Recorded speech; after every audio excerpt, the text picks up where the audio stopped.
everyone. Good afternoon, everyone. Good evening, everyone. Welcome to MandoLessons Live. I am your host for this live stream, I almost said Mando Baron Collins Hill. Hope you are all doing well. It's been a little while since I did a live stream, but it's good to be here.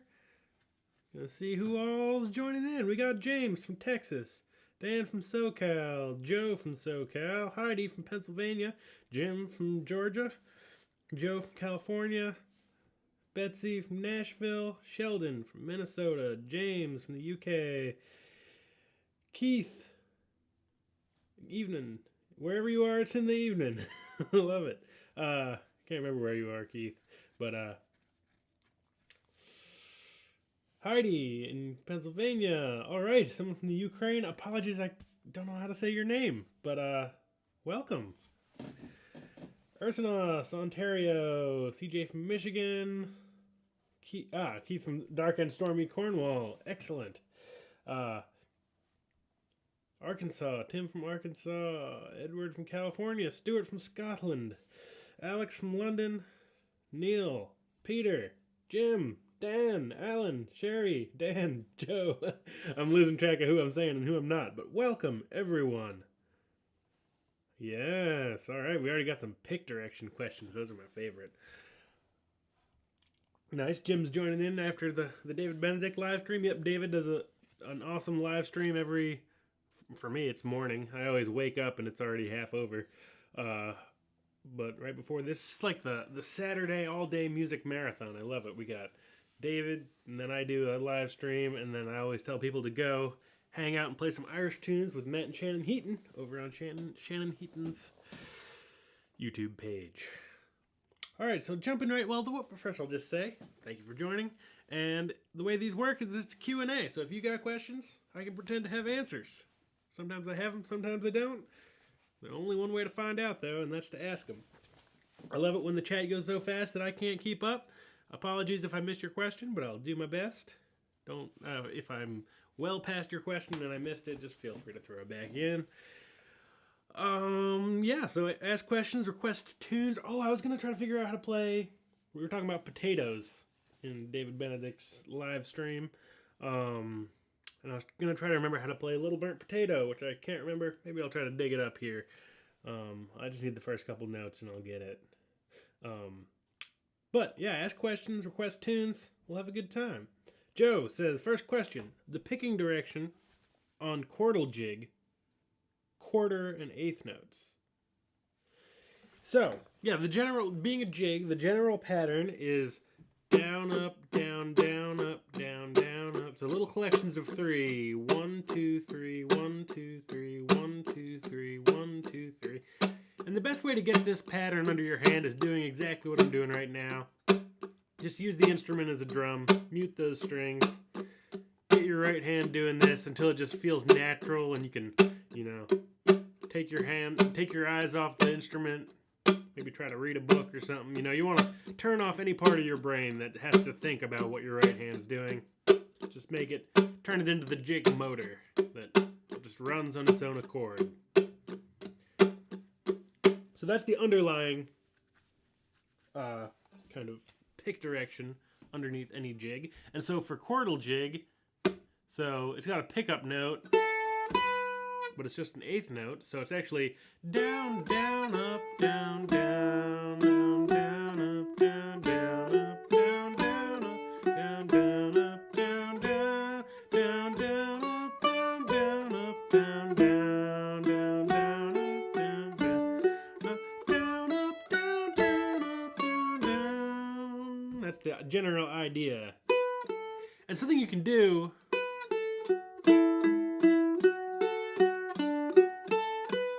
is anytime you have a quarter note, turn it into 2/8 of the same note. So instead of or whatever the melody is, it's on my website. Just take that quarter note, E, turn it into 2/8.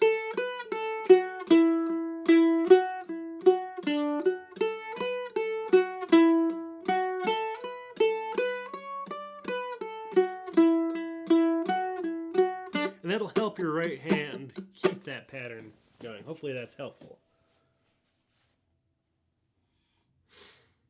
Another thing you can do is, you know, a jig is in 6/8, so there's 6 eighth notes per measure.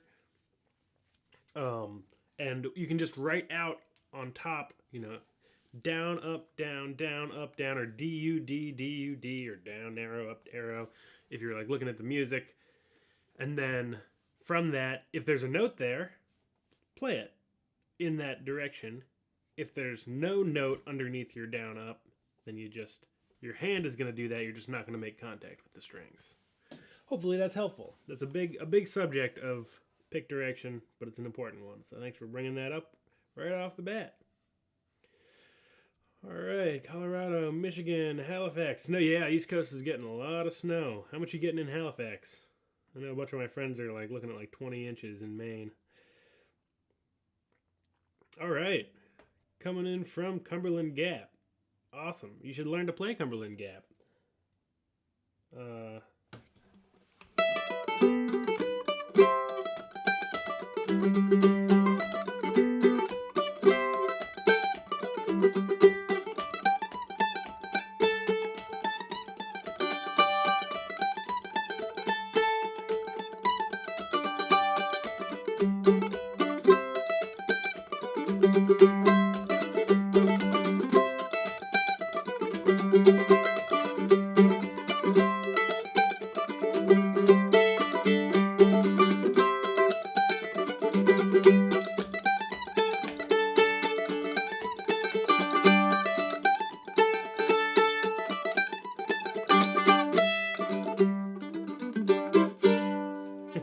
There's there are probably, I don't know if more than any other tune, but there are so many versions of Cumberland Gap. That was a weird one. That's one that I kind of just took now from banjo that I know as a banjo arrangement of it that I got from Adam Hurt. And I don't know where he got his Cumberland Gap from, but there's like major versions, minor versions, 2-part versions, 3-part versions. Everybody go learn some kind of Cumberland Gap. There's I think the 3-part version. I can't think of how it goes right now, especially once playing that other version. There's a kind of a standardized kind of 3-part standard kind of festival old time or bluegrass version that people play. Neil, all the way from Dublin, Ohio, here, Nashville. Lewis and Denise, good to have you here.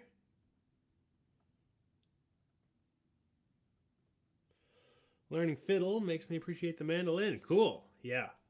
Fiddle is a whole other world. Cool. I can't remember, James, is you getting from Shippy? Who you working with? I can't remember, but that's exciting getting to see the instruments. Yeah, the smarts are getting closer and I'm getting excited. Can't wait to hear about it and see it. Post it on Patreon when you get it in. Do you have slow mode in the chat? I could turn that on. I find I can generally keep up with it. And sometimes slow mode, because of the like delay, sometimes slow mode makes it so people can't actually keep up with sort of like the general topic that's going on at any given time. But if things really pick up, and then I can turn on slow mode. Let's see. I did. I gave Lewis early morning early morning homework. We're talking about favorite. All right, I'm gonna look up while I tell this story. I'm gonna see if I can find a little burnt potato. We were talking about potatoes, like the idea of having kind of an intro beat. For me, in contra dances, it's usually just like.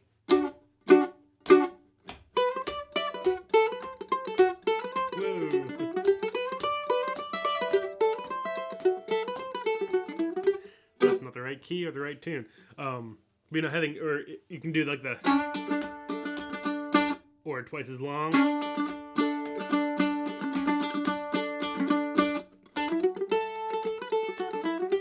Etc. Just kind of, you know, gets everybody on the same page, talking about that in David's live stream, and then we're talking about the glory of the potato in general as a culinary item. Talking about tunes that have uh, the the word potato in them, and I was thinking about Little Burnt Potato, which is a great tune, and I just got to figure out how it goes here. There it is. All I needed was the potatoes to get it.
It's been too long. One more try.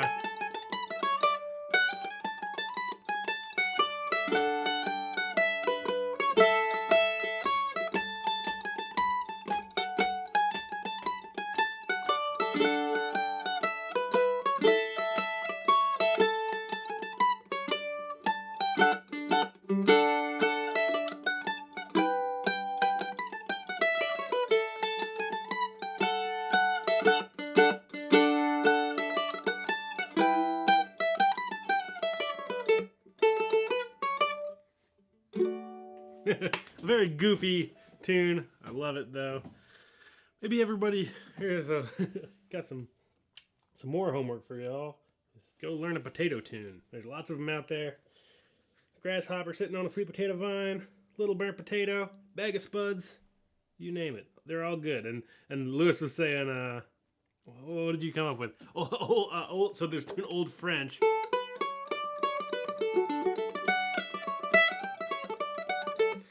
Lewis was saying old French fry, which I like. So now I told Lewis he has to go learn it, or he has to go write that tune.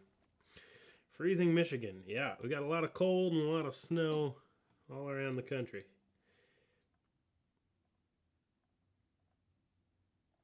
Yeah, James said he also got a chance to play some Eastmans, including the Eastman Octave mandolin. Yeah, that thing's great. That whatever 305 MDO 305 or 305. The A style octave mandolin. That's sort of like the best bang for your buck octave mandolin that I've played. In terms of like kind of carved top and back instruments. Kind of hard to find. They're often out of stock, but what makes a tune a fiddle tune versus just an instrumental tune? So that's a great question. In general, I just kind of use fiddle tune as a blanket statement because a lot of these tunes come from the fiddle repertoire, like the violin repertoire. Mandolin is sort of usually playing the same thing that a fiddle would play, and often fiddles are kind of a little more common in folk music, and whether you're talking about old time or Irish music, you see fiddles a lot more than you see mandolins, so it's a fiddle tune. And in Irish music, you'll find things like piping tunes, which are like lay out particularly nicely on the pipes, or sometimes you'll find box tune like button accordion tunes or accordion tunes because they lay out nice on the accordion. But in general, kind of the blanket term is fiddle tune. But you could also just call them instrumental tunes.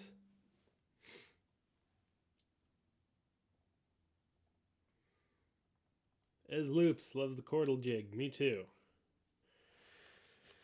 Alex says, I can work out major chord progressions, for example 1-4-5, in sessions, but struggle with minor tunes, especially E minor, but also A minor and D minor. So, there's a couple things there.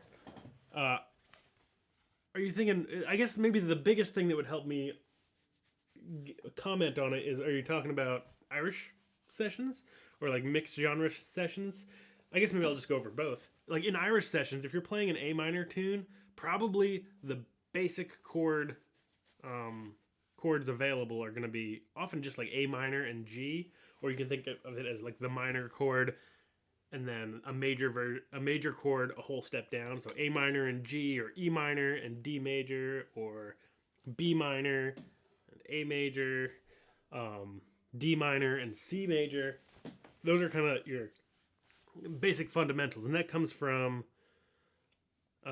well, I don't need to get into that, but kind of like the music theory of the pipe and the whistle is like an instrument that when you just play up and down it, you get a D scale. So if you start a D scale on an E and end on E, here's your D scale. You start and end on E, you get what's called E Dorian, which is A minor mode, which is a singular minor mode. There are multiple. You have E Dorian, E Aeolian. But a lot of Irish tunes are in the Dorian mode. And yeah, sounds so it's the same notes as that D major scale, which makes it easy for whistles and flutes and pipes. You know, it's like the white keys on a piano. If you start on C, you get major scale, and if you just play the white keys but start and end on D, oops, you get D Dorian. So that's sort of where that comes from. So your chords then become E minor and D. So like with a tune like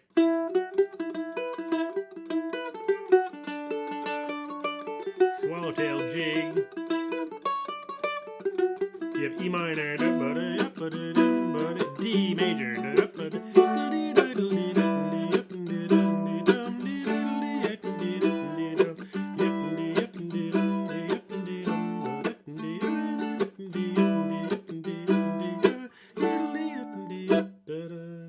etc. So that's kind of where a lot of that comes from in Irish music. And then in old-time music and other styles, you'll have more kind of like truly major chords. We'll have like A minor, and D minor, and E major, or 7, and A minor. So it depends a little bit on the style of music, but there's a little overview of all of that. Trying to learn Cold Frosty Morning. That's a great tune, one of my favorites.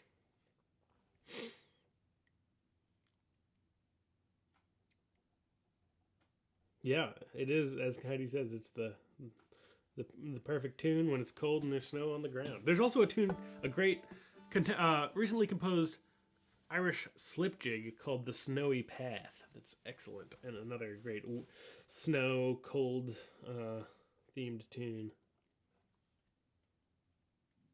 James says, I play fiddle and mandolin, and I find the mandolin easier in some ways and fiddle easier in others. Can certainly be easier to express certain things than the fiddle.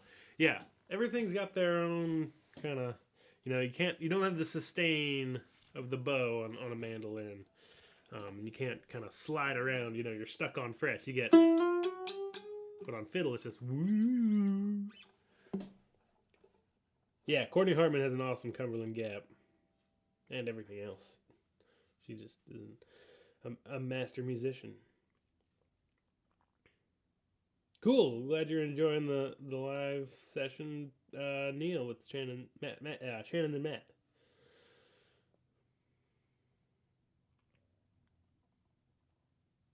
Nice. Edward just listed a Eastman 315 on the cafe. Go check it out. Oh, Jill Ryan. Yeah. You did mention that. Cool. Oh, yeah, you were talking about maybe like an octave mandolin or something.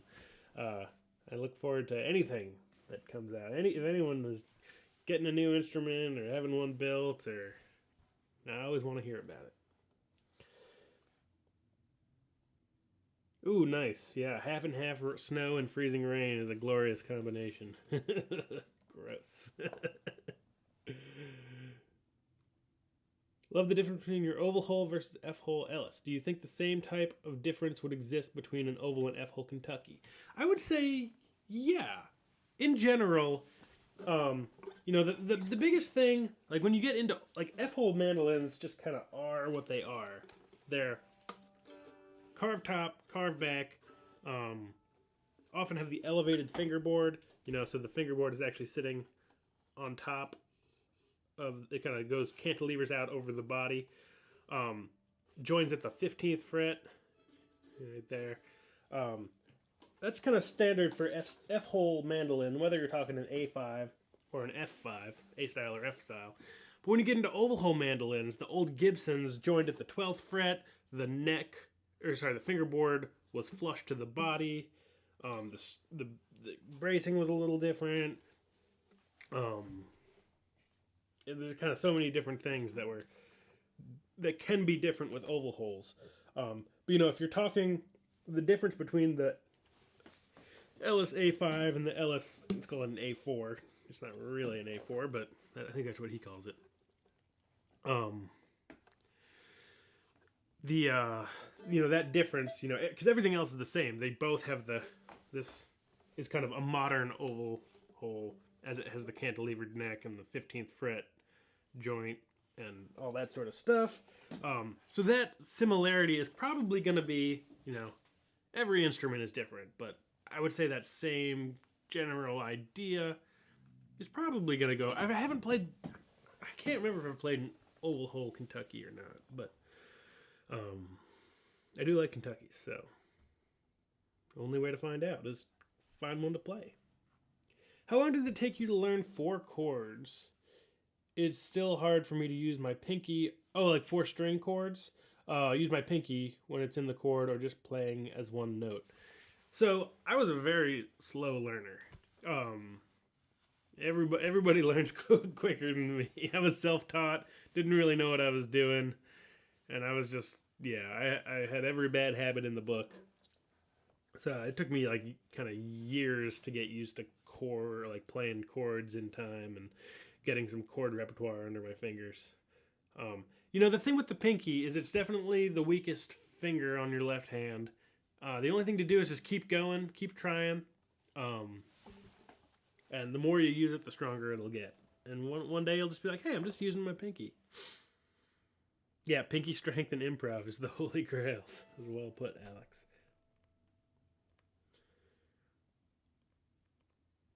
Joan, Hernandez, good to have you here.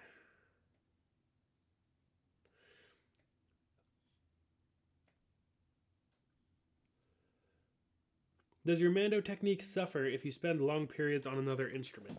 Not really. I've put so much time in on mandolin at this point. It's my main instrument. It's the instrument I played first. I've been playing it for the most many years. I've been playing it for the most years of any instrument that I play. I more find kind of that if I don't play a longer scale instrument for a while, that it takes a little time to get back to. But ultimately, you know, any time you put into a hobby or an instrument, you know, you're never going to lose all of that again. You know, you put in, you know, let's say a month worth of mandolin, you're probably going to retain 80% of that, even if you like don't play for 6 months. I don't recommend you do that. The more mandolin, the better. But our brains and bodies and muscle memory is a impressive thing. So, in general, stuff sticks around. Henry is asking about Zorba the Greek. I don't know how to play Zorba the Greek. That would be a good question to put on the Mandolin Cafe forum. Maybe somebody over there can help you out. Lots of friendly, knowledgeable folks there. But glad you're enjoying the lessons. Cool, awesome. Dan says you're private. So yeah, I'm doing some private lessons. Thank you for the ability to do the plug, Dan. There's a link in the description of this video or all my other videos. I'm doing some private lessons. I haven't done it in years. It's been like 5 years since I've taught private lessons regularly. And I'm doing it online. So if you want to grab a slot, there's a link in the description.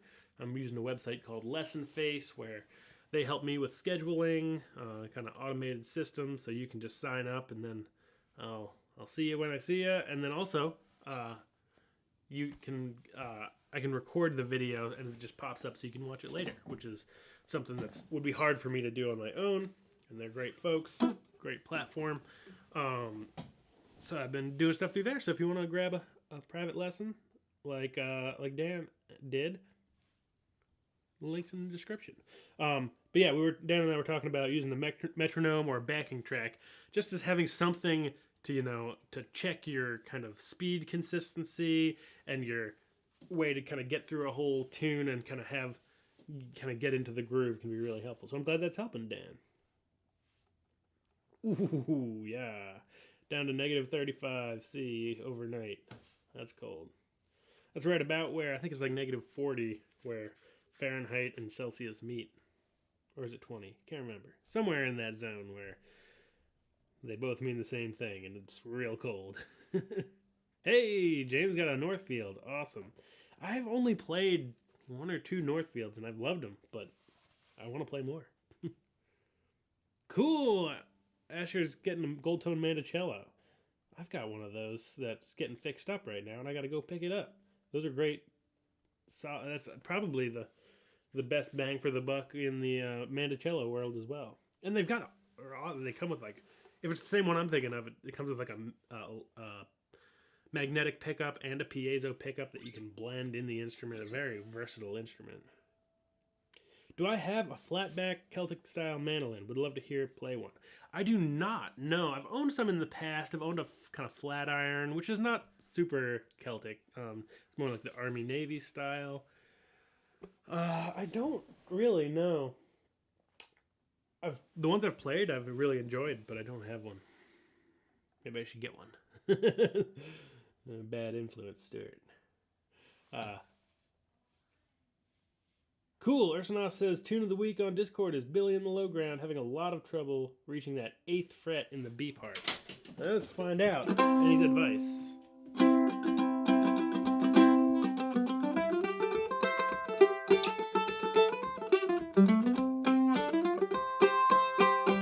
Let's go right to the B part.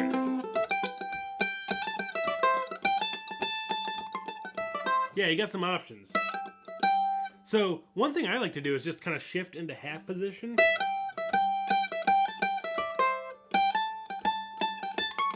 I overshot it. I don't know what your version is, but, or even if it's my version that I wrote down might not be what I'm playing right now, but maybe shift into that half, because you find with that tune,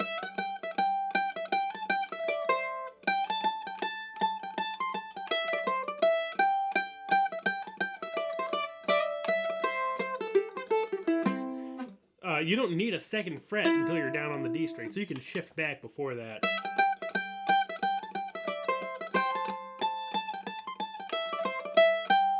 Maybe right here. Whatever your version is. I would say shifting into that half position where your pointer finger's on the 3rd fret. I think that's called half position. Maybe if there's a violinist in the chat, they can tell us. A little foggy on my position names. It also gives you some options that you could do out of 1st position, but it's not quite as natural to me. I like, you can go. Let me see. You get this nice F chord. A little double stop for F.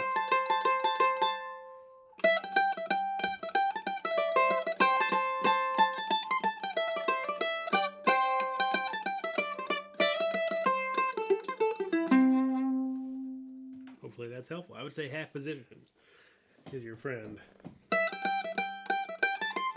And then maybe just using this as an exercise in that half, excuse me, in that half position. To go.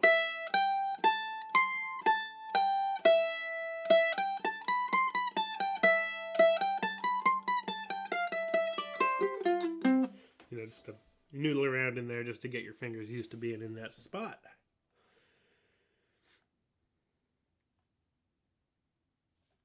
Yeah, time away from the fiddle kind of definitely will take more out of you. I do play other instruments. I mostly play stringed instruments. As you can see behind me, I got a tenor banjo, 5-string banjo. I don't know what that is. That was a 6-string banjo.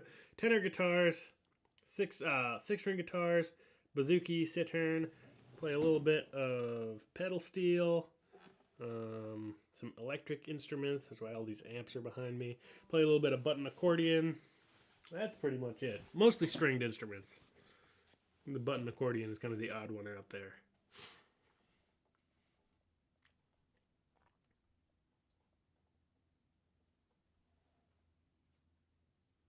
Awesome. And Adele, good to see you. Also, lessonee. Is that a word? My practice routine is going mostly solo playing, but when I play in my bluegrass band, I expend most of the time on chops. After 2 or 3 hours playing 4-finger chords, it's really hard. Yeah, definitely. You're also building up, that ability to stretch and, building stamina is a real thing, and the only way to do it is kind of repetition to build up that stamina. And yeah, especially playing in in a band or in concert, like you said, 2 or 3 hours of playing. I do the same thing with, playing for contra dances, where I'll play hard for 3 hours and get to the end and just be like, oh, I'm so done. And you just gotta, take it easy, take a break, stretch out before and after, and you'll slowly build up stamina. But it is definitely take some time. -30 is where they meet. Learn something every day. Woo, nice. Edward got a Collings F4. Awesome. I've never played one of their F4s. I've played a couple of their oval hole A styles that I really liked. Every country seems to have its own Speed the Plow. Is there an American version? There is. A great old-time version. It's a cross A tune. So fiddle players tune up to AE, AE. I just play it out of standard. It sounds like this.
Which is fairly unrelated to the English and Irish Speed the Plows. I can't remember those off the top. The first Speed the Plow I learned, I think, was the Irish version. I can't totally remember, but kind of totally different tune. But yeah, Speed the Plow. It's a good. I love kind of collecting versions of tunes. I'm not very good at it, but I like the idea of knowing a bunch of Speed the Plows and a bunch of Cumberland Gaps and stuff like that.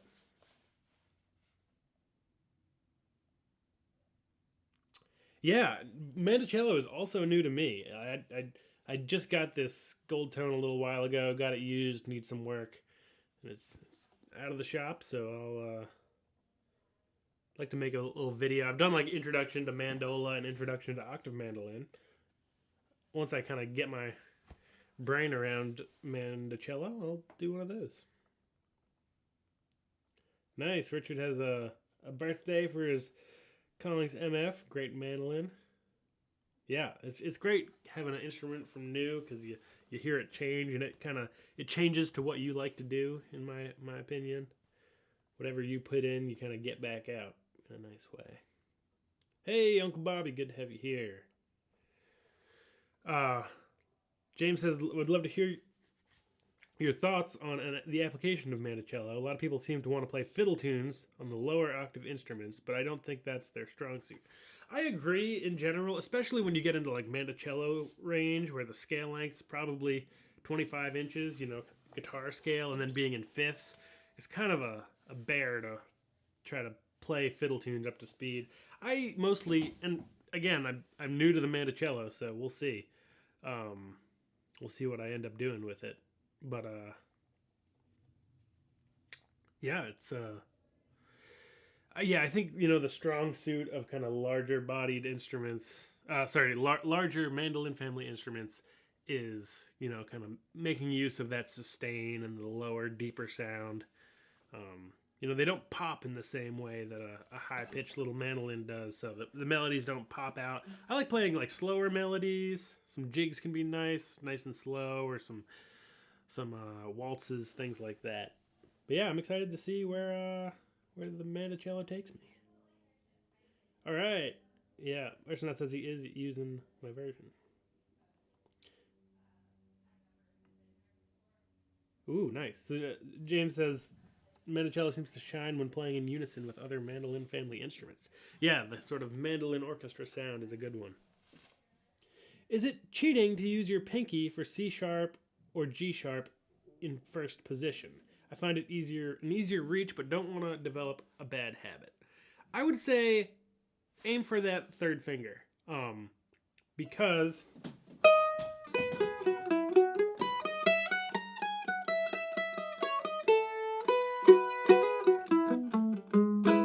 yeah, just kind of as you're kind of getting in there, the kind of the strong suit of the mandolin is that. I'll show you an exercise that I use. So a lot of kind of the ability to stretch can have to do with where your thumb is and kind of how relaxed your whole right arm is. So first off, you know, nice and relaxed. I've done this in my beginner series. Shoulders nice and neutral. Bend at the elbow. Put the mandolin where your hand is rather than bringing your hand to the mandolin. That's going to tip the instrument off, so it's kind of pointing at like 1 o'clock rather than straight ahead. That's going to leave everything nice and relaxed. Your wrist is nice and straight. Everything's nice and loose. And that sort of lines you up because everything is relaxed through your whole arm. You can then stretch to your greatest potential. The place you're looking for with your thumb is where you can get the pointer finger on the 2nd fret and pinky on the 7th fret. Right across all the strings. It's not very musical. But doing that and having your thumb stay in one spot and still remain nice and relaxed, you know, what you want to avoid is doing like having to jump a little bit. Because once you get that, or you can do with your 3rd finger on the 6th fret. It's a great stretching exercise.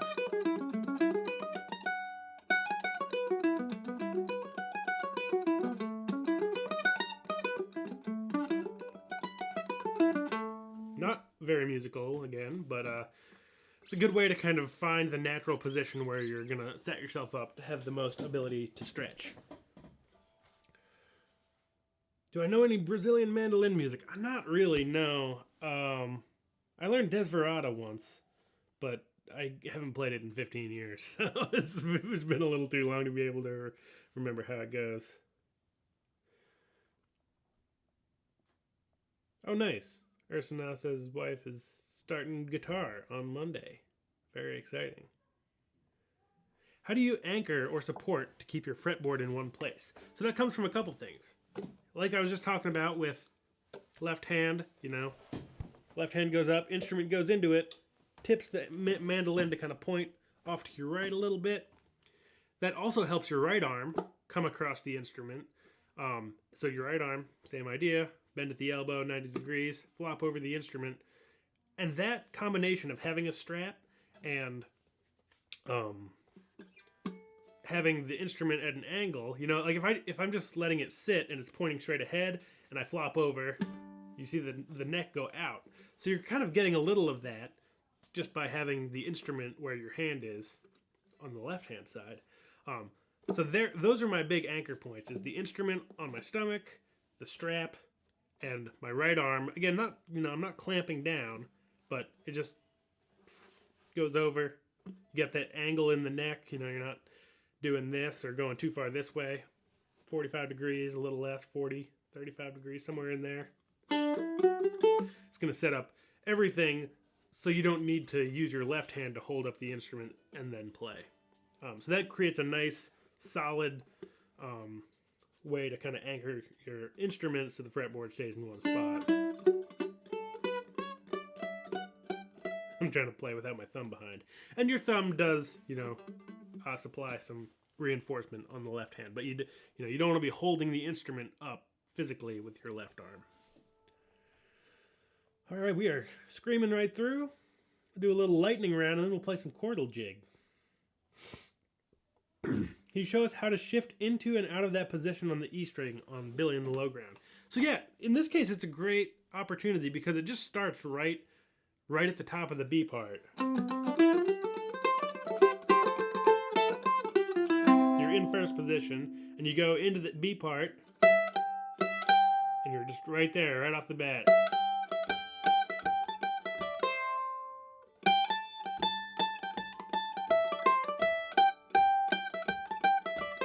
And then you can shift out right there. And in general with shifting, it's going to be a little different every time. It's really melody dependent. Often I look for where can I find an open string? A great example is in Brilliancy.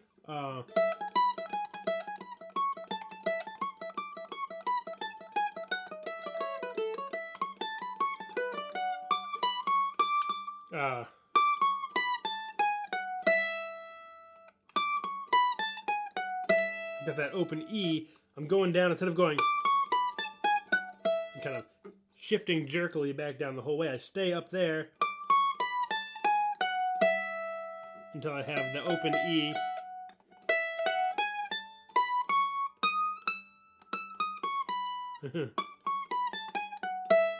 And then I shift. So using those, looking for those open strings is a great way to find a spot to shift in and out. So in Billy in the low ground, when you shift in, the B part starts with that open E string so that you're shifting right in.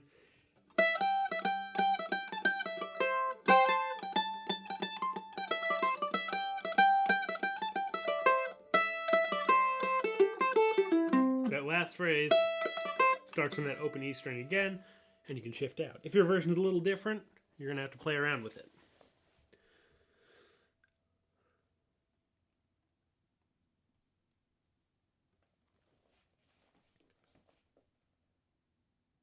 Yeah, Alex says was watching Molly Tuttle on YouTube. Yeah, her current band, what is it? Is it Golden Highway? Yeah, it's got Dominic Leslie playing mandolin. He's the best. I missed them. They came through Portland and I spaced and didn't go.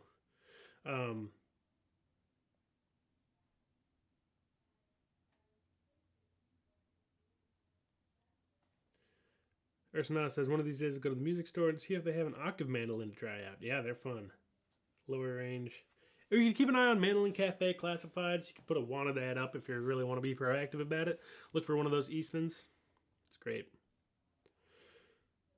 Awesome. Peggy, good to have you here. Thanks for joining us. Have I ever played a gourd banjo? I have a gourd banjo. It's in the closet, so I can't get it out right now, but sometime. Yeah, Adam Hurt's album. So Adam Hurt is an amazing banjo player. He has an album called Earth Tones. Check it out. I really like my gourd banjo, as a quick aside from mandolin world.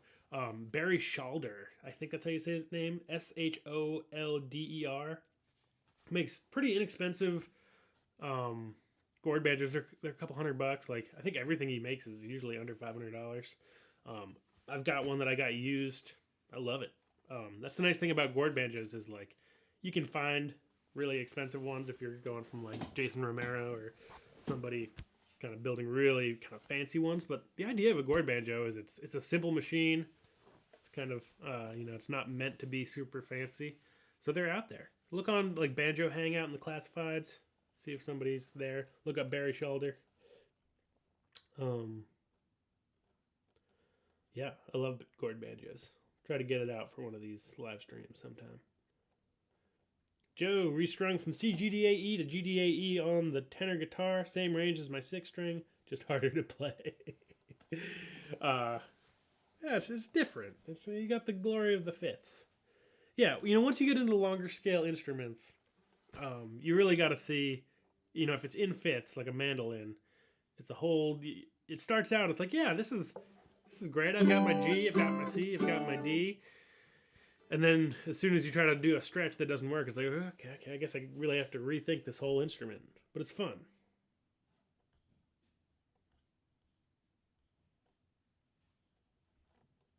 Well, I just lost the chat.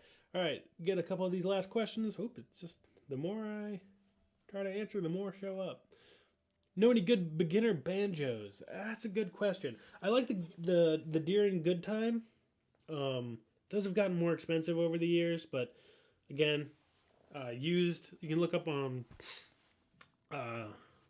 Craigslist or Banjo Hangout. Look in the classifieds. Try to find a good deal. They do pop up, but I'm not really a banjo by an expert. But I like the Good Times. Some gold tone stuff is all right. Oh, Denise, you have eagle eyes. Yeah, I kind of forget, but the try to get this focused.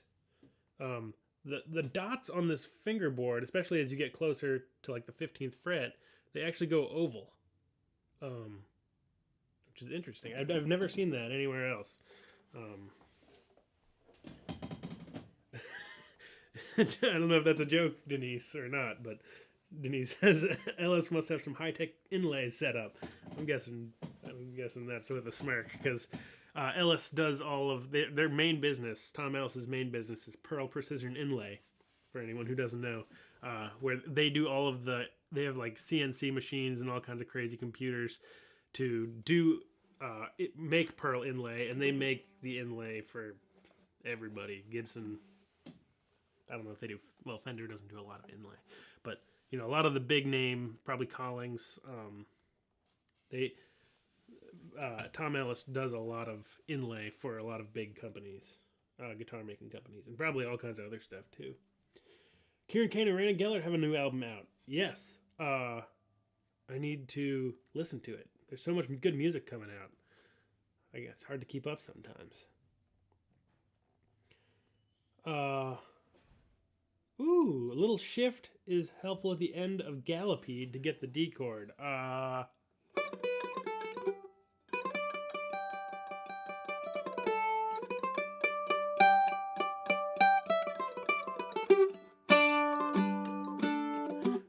don't know exactly what you're talking about, but I don't think there's really a shift in there.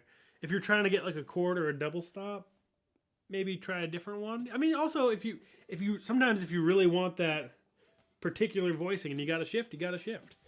Am I going to Wintergrass? When is that? February? Probably not, but I would love to some year.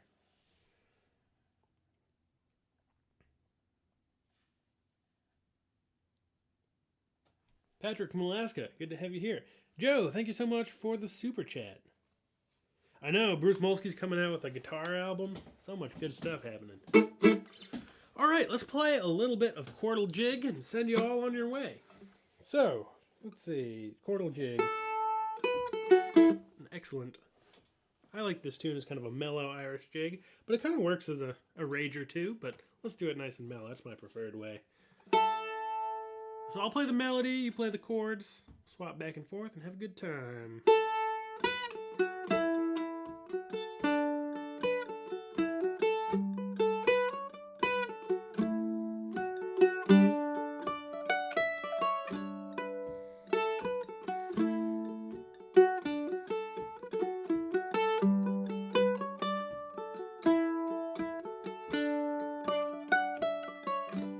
B part.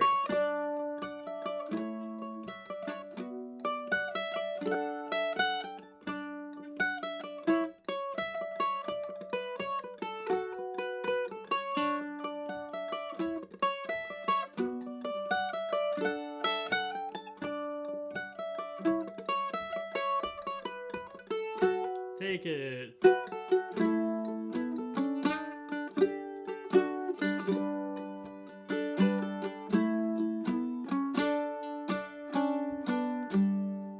A2.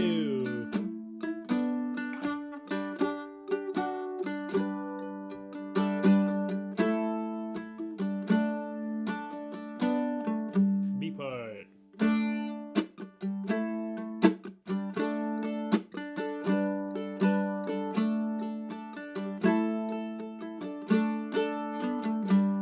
B2.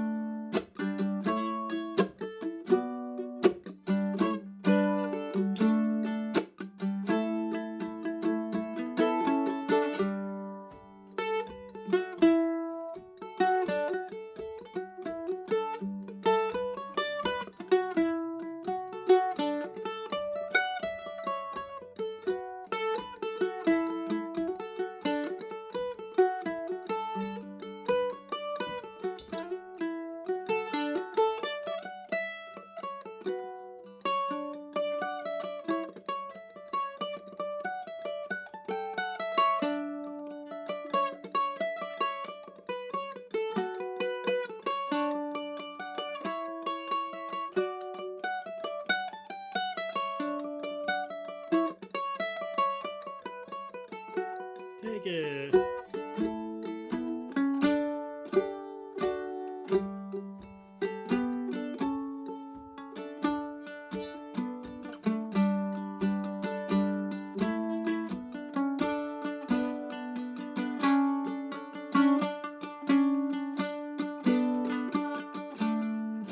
B part.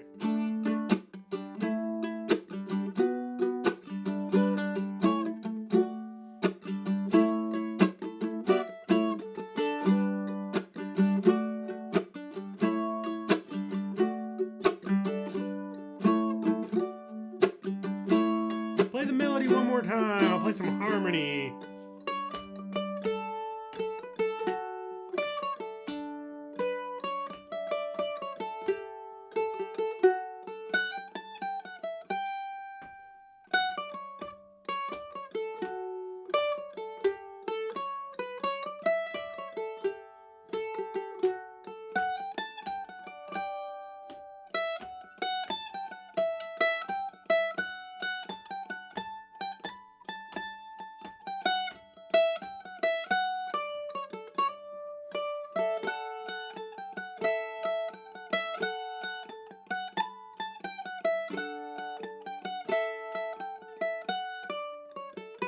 Ending.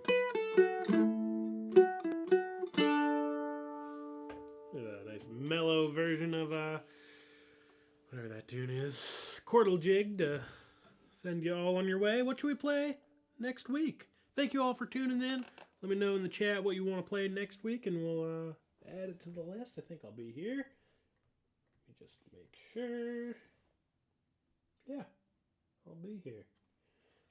Squirrel Hunters for next week. I don't have Squirrel Hunters on my website. It's a great tune. I don't really know how I play it. Is the problem. It's a very fuzzy tune in my head. I don't have all the notes down. I just kind of wiggle around and hope it works out.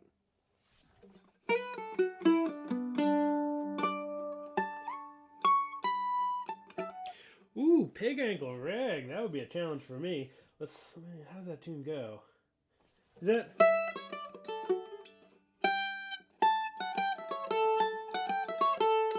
that pig ankle?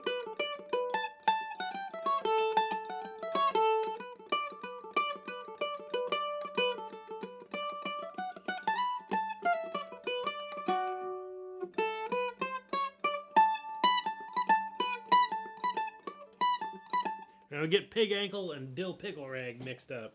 So I think I am gonna do more fiddle tunes. I'm kind of gearing up to do more fiddle tunes. Miss Galvin's. Yeah, fiddle tunes. I've kind of got out of the habit, so I need to kind of gear back up in order to be able to do those.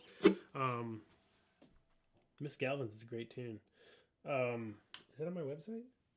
I want to see what pig ankle rag is first.